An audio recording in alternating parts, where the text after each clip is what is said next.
warahmatullahi wabarakatuh. Perkenalkan, saya Izzatul Khairunisa. Di sini saya akan menjelaskan tentang peserta didik dalam pandangan nativisme, empirisme, dan konvergensi. Pembahasan yang pertama yaitu pandangan pendidikan terhadap peserta didik. Yang kedua, faktor-faktor yang mempengaruhi perkembangan peserta didik. Yang ketiga yaitu kesimpulan. Peserta didik merupakan subjek dan objek pendidikan yang memerlukan bimbingan orang lain atau pendidik untuk membantu mengarahkan, mengembangkan potensi yang dimilikinya serta membimbingnya menuju kedewasaan. Sebab potensi itu tidak akan mengalami perkembangan yang optimal tanpa adanya pembimbing pendidik.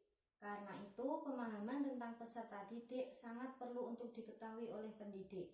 Karena melalui pemahaman tersebut akan membantu pendidik dalam melaksanakan tugas dan fungsinya melalui berbagai aktivitas pendidikan. Selanjutnya, beberapa deskripsi tentang hakikat peserta didik dan implikasinya menurut pendidikan Islam, yaitu 1. Peserta didik bukan merupakan miniatur orang dewasa, akan tetapi memiliki dunianya sendiri. 2. Peserta didik adalah manusia yang memiliki diferensi prioderasi, perkembangan, dan pertumbuhan. 3. Peserta didik adalah manusia yang memiliki kebutuhan, baik yang menyangkut kebutuhan jasmani maupun rohani yang harus dipenuhi. 4.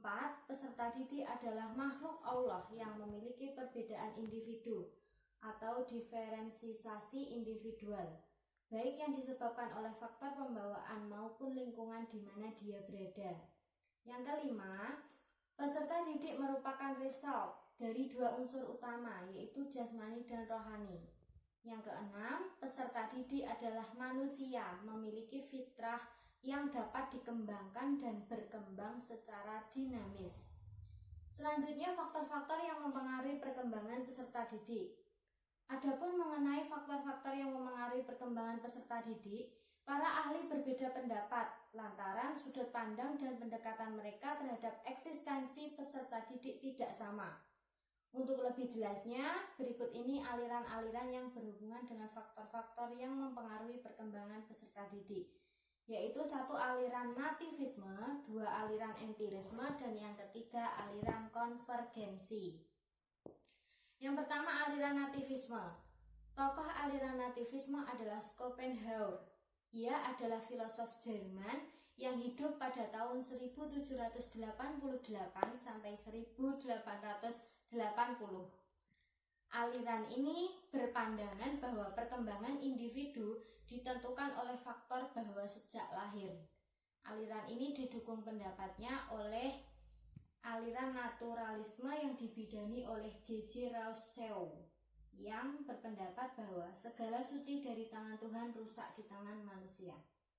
Faktor lingkungan kurang berpengaruh terhadap pendidikan dan perkembangan anak. Oleh karena itu, hasil pendidikan ditentukan oleh bakat yang dibawa sejak lahir. Dengan demikian, menurut aliran ini, keberhasilan belajar ditentukan oleh individu itu sendiri. Nativisme berpendapat jika anak memiliki bakat jahat dari lahir, ia akan menjadi jahat, dan sebaliknya, jika anak memiliki bakat baik, ia akan menjadi baik. Pendidikan anak yang tidak sesuai dengan bakat yang dibawa tidak akan berguna bagi perkembangannya anak itu sendiri.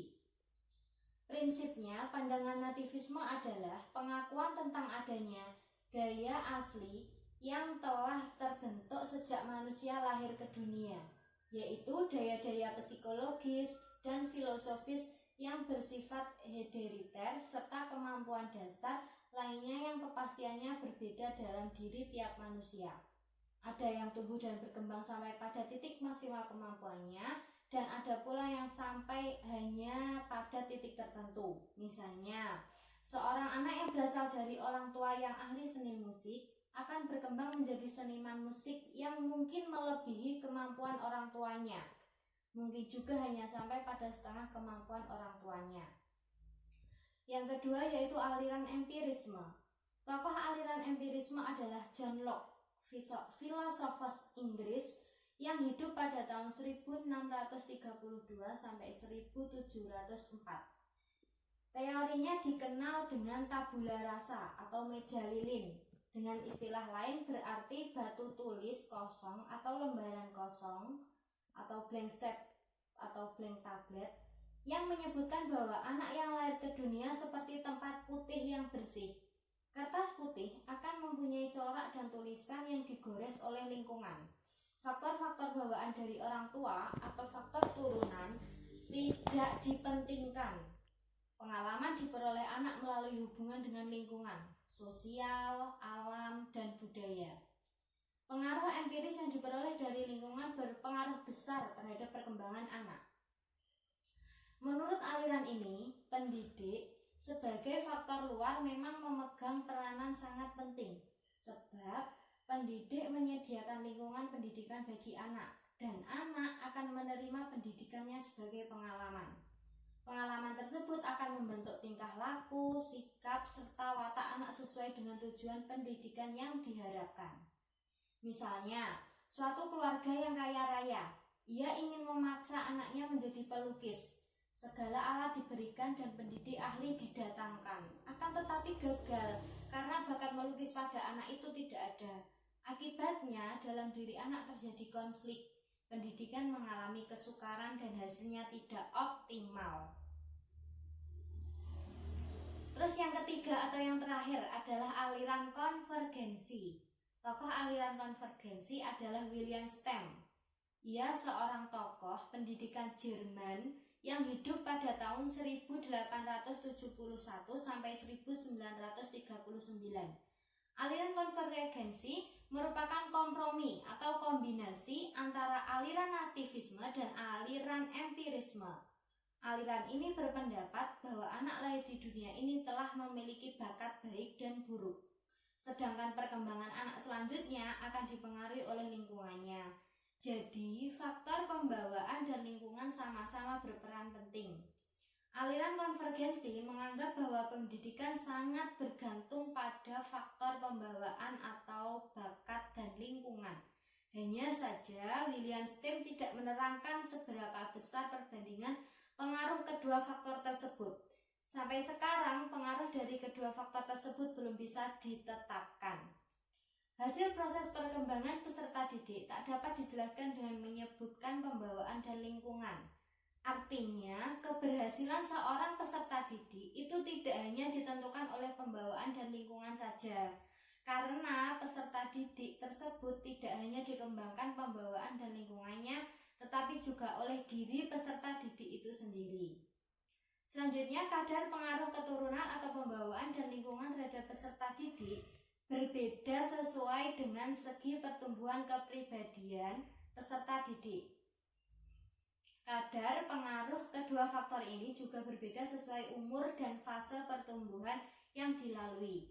Faktor keturunan umumnya lebih kuat pengaruhnya pada tingkat bayi, yakni sebelumnya terjalinnya hubungan sosial dan perkembangan pengalaman. Sebaliknya, pengaruh lingkungan lebih besar pada manusia mulai dewasa karena hubungan dengan lingkungan alam manusia serta ruang geraknya sudah semakin luas. Selanjutnya, lingkungan yang buruk dapat merintangi pembawaan yang baik, tetapi lingkungan yang baik tidak dapat mengganti suatu pembawaan yang baik. Daerah yang penuh dengan kejahatan dan kesempatan latihan yang kurang akan menimbulkan kebiasaan-kebiasaan yang buruk.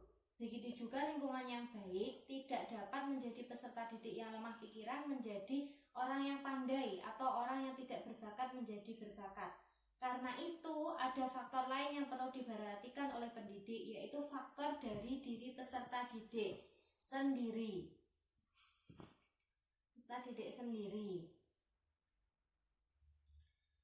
Peserta didik sendiri yang harus mengembangkan potensi dirinya secara maksimal.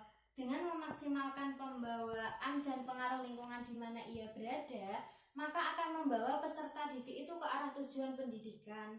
Maka dari aliran tersebut, dua aliran ekstrim yaitu pembawaan nativisme dan lingkungan empirisme, sedang satu yang moderat yaitu penggabungan atau kombinasi yang disebut konvergensi. Faktor keturunan merupakan suatu berpengaruh besar bagi pembawaan seseorang.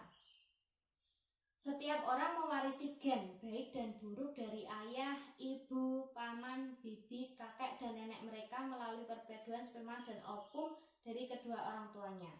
Berdasarkan hal tersebut, Nabi bersabda, hadis ini saya kutip dalam bukunya Rahmat Ramadhani Al-Banjari yang berjudul Membaca Kepribadian Muslim Seperti Membaca Al-Quran, yang berbunyi, kawinlah wanita yang baik sebab sesungguhnya faktor gen keturunan itu kuat pengaruhnya.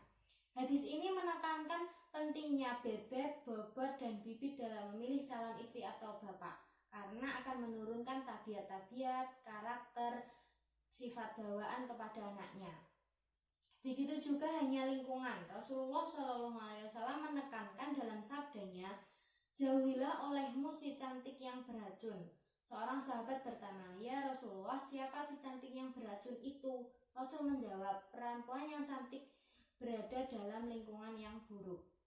Hadis ini mengandung makna bahwa kuatnya lingkungan dalam memberi pengaruh terhadap pembentukan pribadi anak. Oleh sebab itu, baik faktor keturunan maupun faktor lingkungan, keduanya saling mempengaruhi bentuk kepribadian, pola pikir, berperasaan, perilaku, sikap, penampilan, dan bertindak manusia. Hanya tidak ada kata sepakat para ahli mengenai faktor mana yang sangat dominan, faktor keturunan atau lingkungan. Selanjutnya yang terakhir adalah kesimpulan dari semua ini. Dalam pendidikan, ada tujuan dan untuk mencapai tujuan memerlukan komponen-komponen pendidikan, antara lain pendidik dan peserta didik. Peserta didik adalah subjek dan objek pendidikan. Karena itu, dalam proses belajar dan pembelajaran, seorang pendidik hendaknya memahami dan mengerti betul secara komprehensif mengenai eksistensi dan potensi peserta didiknya. Jika pemahaman yang komprehensif oleh pendidik dan peserta didiknya, maka pendidikan akan berlangsung sesuai dengan tujuan yang diinginkan. Selanjutnya, faktor-faktor yang mempengaruhi tinggi rendahnya hasil perkembangan peserta didik. Pada dasarnya ada 3 macam. Yang pertama, faktor intern, yaitu faktor yang ada pada peserta didik itu sendiri, meliputi pembawaan tertentu yang turut mengembangkan dirinya sendiri. Yang kedua, faktor ekstern, yaitu hal-hal yang datang atau ada di luar peserta didik yang meliputi lingkungan, pengalaman berinteraksi peserta didik tersebut dengan lingkungannya. Yang ketiga, yang terakhir, yaitu faktor potensi psikologis yang tersimpan pada diri peserta didik tersebut yang memungkinkan dia menerima atau menolak aturan atau stimulus lingkungan tertentu yang akan mengembangkan dirinya. Sekian dari saya, semoga bermanfaat. Wassalamualaikum warahmatullahi wabarakatuh.